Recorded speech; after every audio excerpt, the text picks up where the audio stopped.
నమస్తే, welcome to our channel. నేను సౌజన్య. CS Jawahar Reddy ఈ మధ్యకాలంలో సీక్రెట్గా ఎక్కడెక్కడికో వెళ్ళి పనులు చక్కబెట్టుకుని వచ్చేస్తున్నారు అని అంటున్నారు. అండ్ అంతేకాకుండా సీక్రెట్ టూర్స్ కూడా వేస్తున్నారు అని అంటున్నారు. సిఎస్ జవహర్ రెడ్డి ఇప్పుడు అంత సీక్రెట్గా వెళ్ళి చేసుకోవాల్సిన పనులు ఏమున్నాయి, అసలు ఎందుకు సీక్రెట్గా వెళ్తున్నారు? ఈ అంశానికి సంబంధించి వారి విశ్లేషణని మనతో పంచుకోవడానికి ఈరోజు మనతో పాటు ఉన్నారు సీనియర్ జర్నలిస్ట్ దుర్గా కుమార్ గారు ఉన్నారు. వారితో మాట్లాడదాం.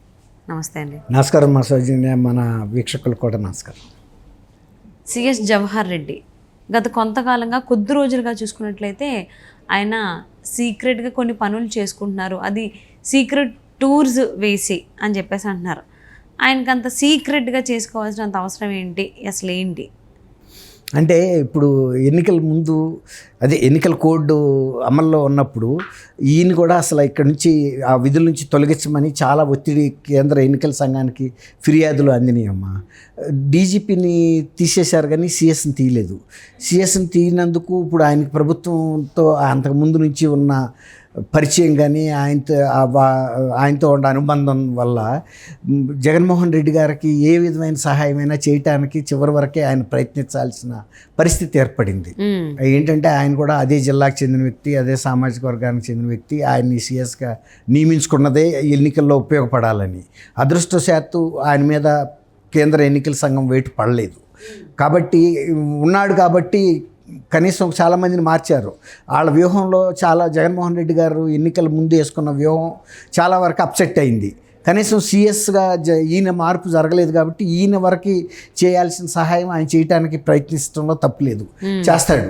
ఇప్పుడు ఏబి వెంకటేశ్వరరావు గారు అంతకుముందు ఆయన తెలుగుదేశం టైంలో ఇంటెలిజెన్స్ డీజీగా ఉన్నారు. ఆ టైంలో ఆయన ఏదో ఫోన్ ట్యాపింగ్కి సంబంధించిన ఎక్విప్మెంట్ కొన్నారని, అది వాళ్ళ అబ్బాయి ద్వారా కొనిపించాడని ఆయన మీద ఆరోపణ చేసి సస్పెన్షన్ చేశారు. వైఎస్ఆర్సీపీకి రాగానే ఆయన వెంటనే కోర్టుకు వెళ్ళాడు. కోర్టుకు వెళ్తే ఆ సస్పెన్షను అసలు అలాంటిది ఏం జరగలేదు అని ప్రూవ్ అయిపోయింది. కొట్టేసిన తర్వాత కూడా మళ్ళీ సస్పెన్షన్ చేశారు. ఆయన వచ్చి ప్రెస్ కాన్ఫరెన్స్ పెట్టుకున్నాడు. ఎందుకు పెట్టాడంటే, నా మీద ఇలాంటి ఆరోపణలు చేశారు, గౌరవ హైకోర్టులో చేసిన జడ్జిమెంట్ విషయాలను ఆయన చెప్పాడు. నా మీద ఇవన్నీ కూడా ఏమీ రుజువు కాలేదు, తప్పు అని తేలిపోయింది, వీటికేం ఆధారాలు లేదని కొట్టేశారు. ప్రెస్ కాన్ఫరెన్స్ పెట్టారని చెప్పేసి మళ్ళీ ఆయన్ని సస్పెండ్ చేశారు. అప్పుడు ఆయన కేంద్ర పరిపాలన ట్రిబ్యునల్కి వెళ్ళారు. ట్రిబ్యునల్కి వెళ్తే ట్రిబ్యునల్ కూడా విచారణ చేసి జస్ట్ ఎలక్షన్ కోడ్ అమల్లో ఉన్నప్పుడే ఒక 10 రోజుల క్రితం ఆయనకి మళ్ళీ క్లీన్ చిట్ ఇచ్చింది. వెంటనే ఆయనకి పోస్టింగ్ కూడా ఇవ్వమంది. పాత ఏరియర్స్ బాకీలు ఏవైతే ఉన్నాయో అన్నీ కూడా కట్టేసేమంది. ప్రతి ఆయనకున్న అర్హత ఉన్న ప్రతి అంశం, ఆర్థిక విషయాలన్నీ ఆయనకి పే చేయమంది. అయితే అప్పుడు ఏం చేశారంటే, వీళ్ళు వెంటనే స్పందించకుండా ఏదో ఎలక్షన్ జరుగుతున్నట్టు హడావిడిగా ఉన్నట్టు నటిస్తూ ఆయనకి అపాయింట్మెంట్ అయితే ఇవ్వకుండా దీనికి పరిష్కారం ఏంటా అని ఆలోచిస్తున్నారు. ఆయన ఈ నెలాఖరుతో రిటైర్ అయ్యే పరిస్థితి ఉంది. ఇస్తే ఆయనకి ఏదైనా డీజీ క్యాడర్ పోస్ట్ మళ్ళీ ఇప్పుడు ఇవ్వాలి. కానీ ఆయనకి ఈ కౌంటింగ్ కూడా ఉంది కాబట్టి కౌంటింగ్లో ఏదన్నా మనకి వ్యతిరేకంగా పనిచేస్తాడేమో. మనం ఓటింగ్ సమయంలో వాళ్ళ వ్యూహాలు పూర్తిగా సఫలం కాల. ఇప్పుడు పిన్నెల్లి గారు ఇది పగలగొట్టాడు ఈవీఎం, అసలు అది ఎక్కడ కూడా రిఫ్లెక్ట్ కాకుండా చూడగలిగారు. అట్లాంటివి కొన్ని చేశారు, చేయలేదని కాదు. కానీ ఇంకా పెద్ద ఎత్తున చేయాలనుకున్నారు, ఇది రాష్ట్ర వ్యాప్తంగా జరగాలని అనుకున్నారు, కానీ జరగలా. కాబట్టి ఇప్పుడు ఈయన్ని కౌంటింగ్లో కూడా ఎక్కడన్నా అడ్డం పడతాడేమో అని ఆయనకి పోస్టింగ్ ఇవ్వకుండా ఏం చేయాలని ఆలోచించి కేంద్ర పరిపాలనా ట్రిబ్యునల్ ఇచ్చిన ఈ ఆర్డర్ని మళ్ళీ హైకోర్టులో ఛాలెంజ్ చేయడానికి వాళ్ళ కోర్టులో వేశారని చెబుతున్నారు. అది రేపు విచారణకు రాబోతుంది. అంటే వాళ్ళు ఏమమ్మా గురువారం వస్తుంది. గురువారం వచ్చిన తర్వాత మళ్ళీ వాయిదా పడింది అనుకోండి, శని ఆదివారాలు కోర్టులు ఉండవు. సపోజ్ ఇంకా ఎన్నాళ్ళు ఉంది ఆయనకి, గట్టిగా 4 రోజులు ఉంది. ఈ నెల ఆఖరికి సెలవులు పోతే కనుక ఇంచుమించుగా వారమే ఉంటుంది కోర్టు.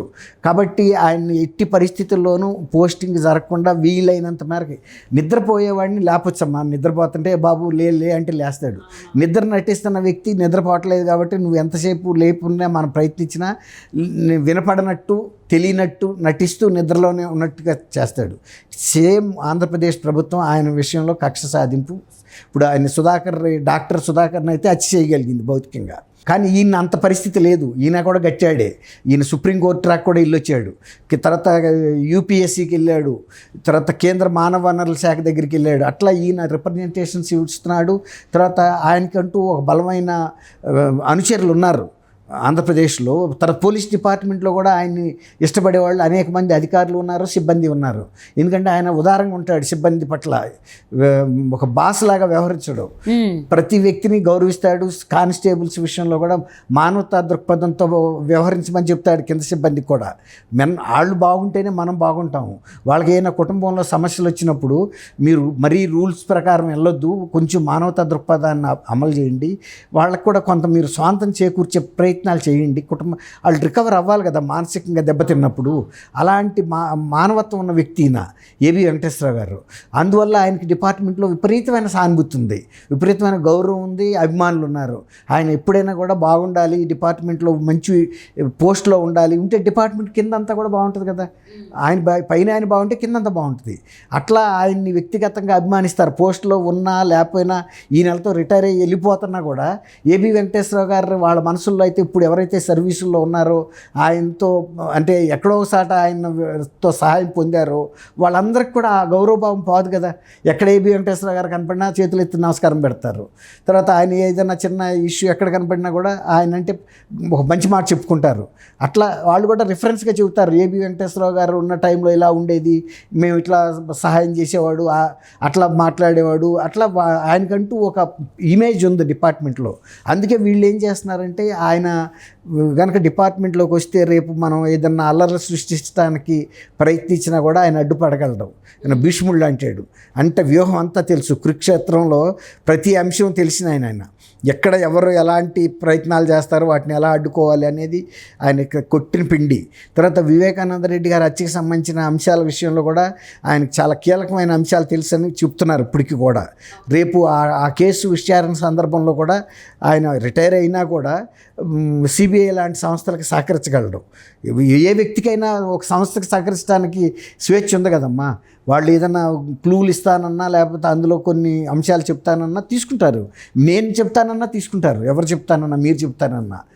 అంటే సిఎస్ జవహర్ రెడ్డి కూడా రాబోయేటువంటి కొద్ది నెలల్లో రిటైర్ అయిపోతారు నెక్స్ట్ మంత్ రిటైర్ అనేది కూడా టాక్. అంటే మరి అలాగైతే కొద్ది రోజుల్లోనే ఏబి వెంకటేశ్వర గారు రిటైర్ అవబోతున్నారు కదా, మరి ఆయనకి ఎందుకు అంత ఇంపార్టెన్స్ లేదు? ఎవరికి? ఏబి వెంకటేశ్వరరావు గారికి.